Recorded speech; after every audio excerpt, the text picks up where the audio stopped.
अस्सलाम वालेकुम students, how are you? I hope you are fine. Next जो हम डिस्कस करने जा रहे हैं, जैसे कि हमारा जो चैप्टर नंबर 8 है अबाउट इकोसिस्टम, वो कंटिन्यू है एमडीकैट बायोलॉजी का। तो उसमें टॉपिक भी जो हम डिस्कस कर रहे हैं उसमें हमारा पोर्शन है एक एसिड रेन के मतलब कि एसिड रेन क्या है और इसके जो इफ़ेक्ट्स हैं वो क्या हैं। तो इसको हम देखेंगे एमडीकैट पॉइंट ऑफ व्यू से। तो जनरली कुछ इंपॉर्टेंट पॉइंट्स हैं जिनको आपने याद रखना है यहाँ पे, लाइक जैसे कि फॉर एग्ज़ाम्पल अब अगर हम बात करें कि रेन जो है, नॉर्मल रेन, सबसे पहले हम देख लेते हैं कि ये नॉर्मल रेन जो है ये होती क्या है। लाइक फॉर एग्जांपल एक रेन जो है वो अनपॉल्यूटेड है, अनपॉल्यूटेड रेन, ठीक है, और एक है पॉल्यूटेड रेन, ठीक है, पॉल्यूटेड रेन। अब ये टू टाइप्स की रेन है। जो अनपॉल्यूटेड रेन है ये प्योर है, ठीक है, ये प्योर होगी, और ये जो है ये अनप्योर होगी, इम्प्योर होगी। क्लियर? यानी प्योर और इम्प्योर, अनपॉल्यूटेड प्योर और पॉल्यूटेड रेन जो है वो इम्प्योर होगी। इसके बाद जो पॉल्यूटेड रेन है उसे मोस्टली हम कहते हैं एसिडिक रेन, ठीक है। अब हमने ये देखना है कि ये दोनों में डिफरेंस क्या है। याद रखें कि जो अनपॉल्यूटेड रेन है इसकी भी जो नेचर है वो एसिडिक होती है, और जो पॉल्यूटेड रेन है इसकी भी नेचर जो है वो एसिडिक होती है। फ़र्क क्या है? फ़र्क ये है कि जो अनपॉल्यूटेड रेन है ये स्लाइटली एसिडिक होती है, स्लाइटली एसिडिक, और ये जो है ये हाईली एसिडिक होती है, ठीक है। ये इनमें फ़र्क है कि जो है अनपॉल्यूटेड रेन ये जो है स्लाइटली एसिडिक, और जो पॉल्यूटेड रेन है ये हाईली एसिडिक, ठीक है।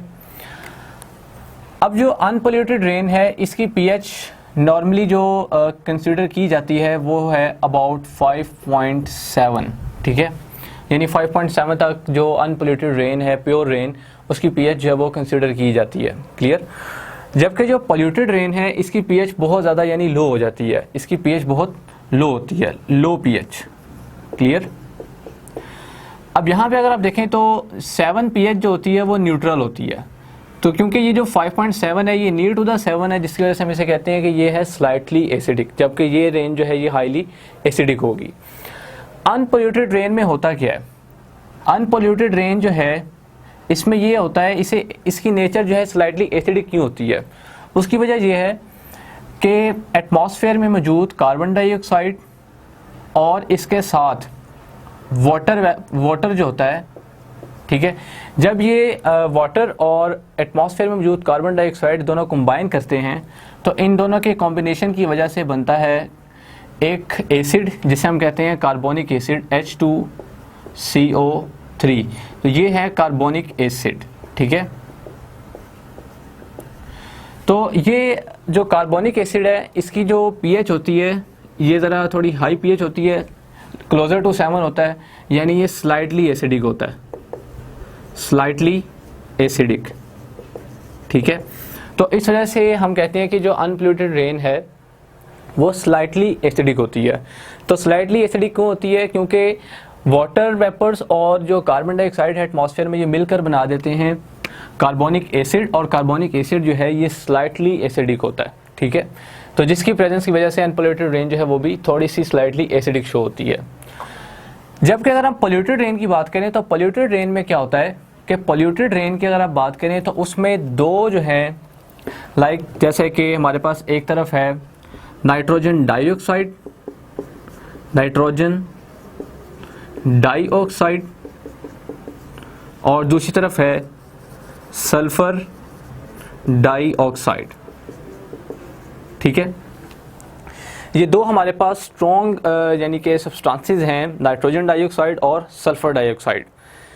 ये दोनों जो हैं इनकी अगर आप बात करें तो ये फॉसिल्स वगैरह की जो डिके है, यानी कि उसकी जो फर्दर आगे अगर आप बात करें, जैसे कि बर्निंग जो है फॉसिल्स वगैरह की, फॉसिल फ्यूल की बर्निंग की वजह से ये टू टाइप्स के जो सब्सटेंसेस जिनमें सल्फर डाइऑक्साइड और नाइट्रोजन डाइऑक्साइड ये गैसेस जो हैं ये इमिट होती हैं और कंबाइन करती हैं वाटर वेपर्स के साथ जाकर।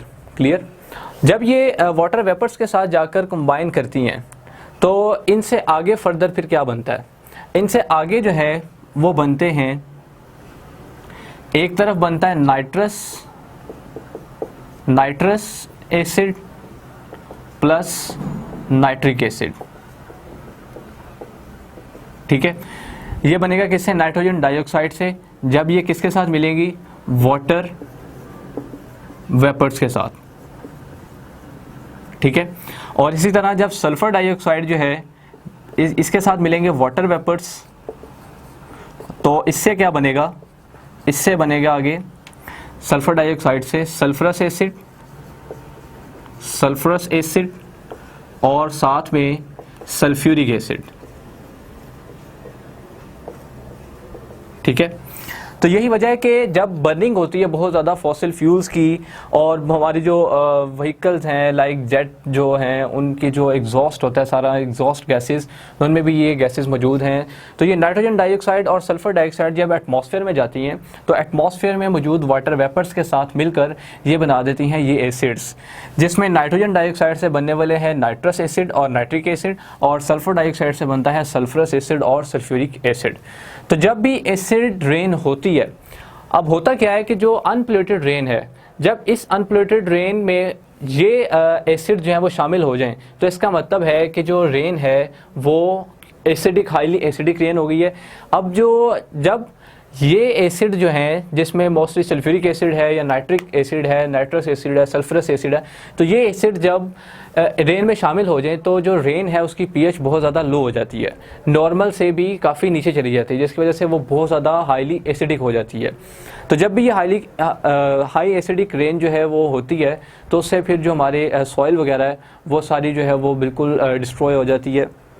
और इवन इसके कुछ इफ़ेक्ट्स भी लिखे हैं, जैसे अगर हम बात करें कि acid rain damage lives in lakes, farms and forest वगैरह में। इसके अलावा acid water draining through the soil wash out essential nutrients such as calcium and potassium, ठीक है। और ये डिकम्पोजर्स और माइक्रो ऑर्गेनिजम्स, डिकम्पोजर्स जिसमें फंजाई और बैक्टीरिया वगैरह, इनको भी जो है वो किल कर देती है।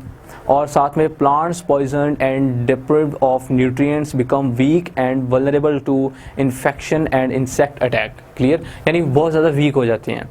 और इसी के साथ साथ और मेजर अगर आप देखें तो स्टोन मॉन्यूमेंट्स लाइक जैसे ताजमहल है इंडिया वगैरह में, तो are being eroded due to stone cancer by acid rains. तो ये सारा जो हमने यहाँ पे भी डिस्कस किया, तो इसमें अब आपको इम्पॉर्टेंट पॉइंट्स का पता चल गया होगा कि, और आपको डिफरेंस पता चल गया होगा अनपोल्यूटेड रेन में और पॉल्यूटेड रेन में। तो हाईली जो एसिडिक रेन है वो होती है पॉल्यूटेड रेन, जिसमें ये एसिड्स जो हैं ये शामिल होते हैं। जबकि अगर आप अनपोल्यूटेड रेन की बात करें तो उसका जो मैकेनिज्म है वो कुछ इस तरह से होता है, क्लियर। तो ये आपका बेसिक जो कुछ यही पॉइंट्स हैं जिनको आपने MD CAT point of view से याद रखना है। तो ये आपका टॉपिक जो था यहाँ पे एक बेसिक टॉपिक था, ये यहाँ पर क्लियर हो गया। Okay, thanks.